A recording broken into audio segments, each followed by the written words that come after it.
Text in its raw form is just that, text. Words, phrases, and sentences that humans can understand, but machines can't. If you give a machine raw text, it's like handing someone a book in a language they don't know. It sees the characters, but the meaning is lost. That's where feature extraction and representation come in. This is the step where we take the unstructured human-readable text and convert it into structured numerical data that machines can analyze. It's an essential bridge, transforming words into numbers while preserving their meaning and context as much as possible. In this episode, we'll explore how this transformation happens, diving into methods like bag of words, BW, TF-IDF, and word embeddings like Word2, VEC, and GLOVE. Let's start with the simplest approach, the bag of words model. The name itself paints a picture. Imagine you have a bag and every word in your text is tossed into it, regardless of order or grammar. The model doesn't care about sentence structure. It's only concerned with the presence of words. To create a bag of words representation, you compile a list of all the unique words in your dataset. This becomes your vocabulary.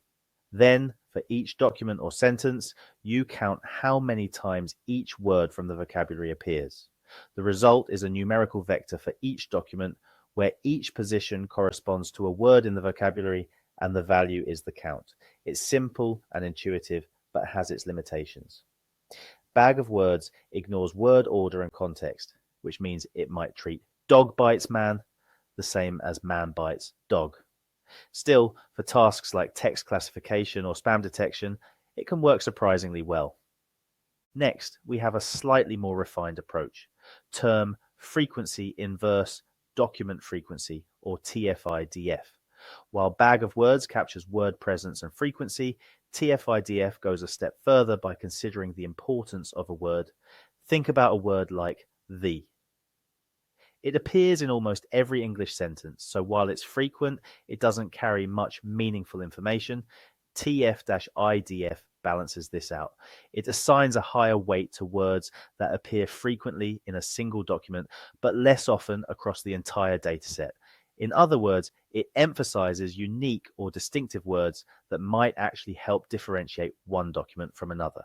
If bag of words gives us raw counts, TF-IDF refines those counts into something more insightful, providing a better signal for tasks like identifying key topics or categorizing documents. Both bag of words and TF-IDF are foundational methods, but they share a critical limitation. They treat words as isolated entities. They don't capture the relationships between words or their meanings. This is where word embeddings come in. Word embeddings are a game changer in NLP. Unlike bag of words, which gives you a sparse and often enormous vector for each document, embeddings condense the essence of a word into a dense, fixed-length vector, usually in a high-dimensional space. These vectors are designed to capture semantic meaning, and their magic lies in how they represent relationships. For example, with embeddings, the vector for king might be closer to queen than to apple, and the difference between man and woman might parallel the difference between king and queen. One of the earliest methods for creating embeddings is Word2 VEC. Word2 VEC doesn't just count words, it learns their meaning based on context. It works by training a neural network to predict a word based on its neighbors in a sentence. For example, in the sentence, "The cat sat on the mat," the network learns to associate cat with sat and mat. Over time, these associations build a rich, multidimensional representation of each word. Another popular approach is GLOVE, which stands for Global Vectors for Word Representation. While Word2 VEC focuses on local context, GLOVE captures both local and global statistical patterns in the text. It builds a co-occurrence matrix, a table that records how often words appear near each other, and uses this information to create embeddings that reflect both immediate and broader relationships. What's remarkable about embeddings is their ability to generalize.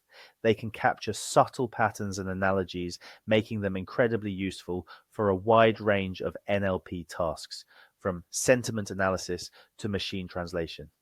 However, embeddings aren't perfect. They require a large amount of data to train effectively, and pre-trained embeddings like those from Word 2, VEC, or Glove may not capture domain-specific nuances. For instance, embeddings trained on general web text might not perform well on medical or legal documents without fine-tuning. At the end of the day, feature extraction is about turning words into numbers in a way that preserves meaning. Each method we've discussed, from bag of words to TF-IDF to embeddings, has its strengths and weaknesses. Bag of words is simple and computationally cheap, but ignores context. TF-IDF refines word importance, but still treats words as independent.